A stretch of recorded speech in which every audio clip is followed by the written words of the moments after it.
4 further lots broke 7 figures during the second session of the Tattersalls October Yearling Sale to make that 6th for the sale so far, headlined by a new 2 million guinea sale topper.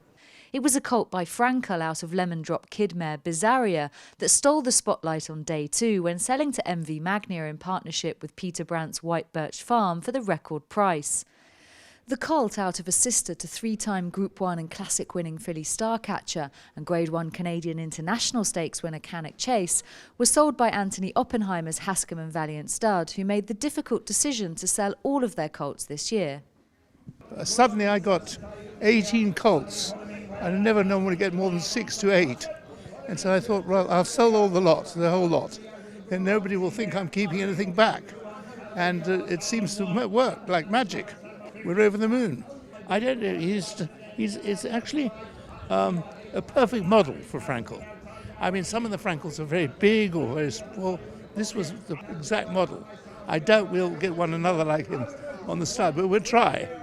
Another standout colt to go through the ring during the second session was lot 240, a Blue Point half-brother to Batash, the European champion sprinter 3 years running, who made 1.5 million guineas when selling to Godolphin.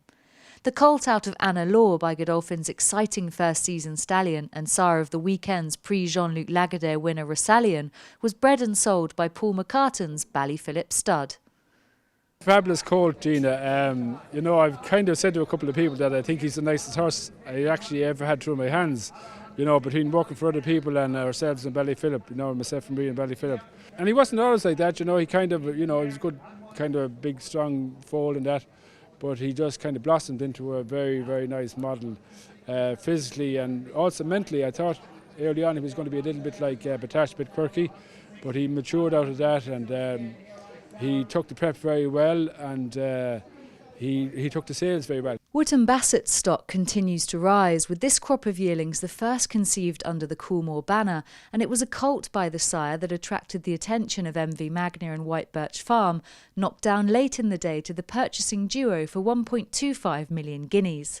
The half-brother to Group 1 winner Golden Horde was sold by Clara Stud, who had bought the mare en treat at the Tattersalls July sale in 2016 for just 14,000 guineas. We're just so kind of hopeful because the animal turned out to be a fantastic looking animal, a walking animal, and he had all the qualities, but you really never know till you turn up to the sales. But I had an inkling that he was going to be special. The amount of good wishes I had all morning, my phone was dinging.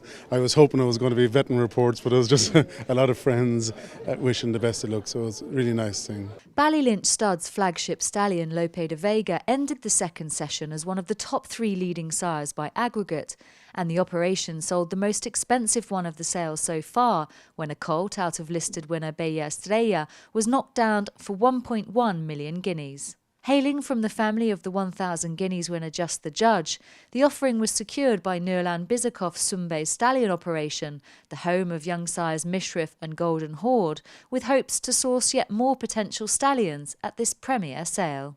Look, he's a smashing colt by a top sire from a top farm. We're hopefully in the industry of making stallions. If he's good enough, he would come back to Sumbe at Montfort and Prio and be a stallion for us, but that's a long way to go. I'm sure there'll be a lot of people happy to train him.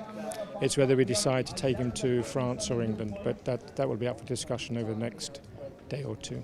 Newsells Park Stud ended the second session as the leading consigners so far and followed up from the 1 million guineas achieved for the final offering out of legendary mare Shasti on day 1. They were also responsible for the sale of the final lot out of another star producer in Without You Babe, who sold to Oliver St Lawrence for 900,000 guineas.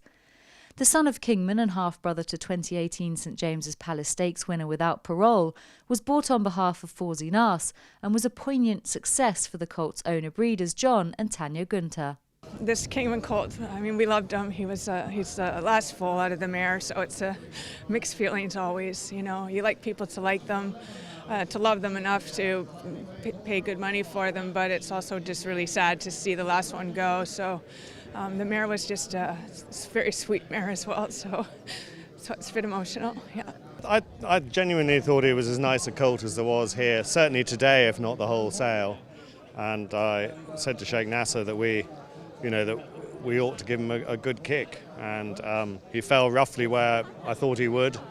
And if we can be a Group 1 winner like the other two of the half brothers, we'll be happy.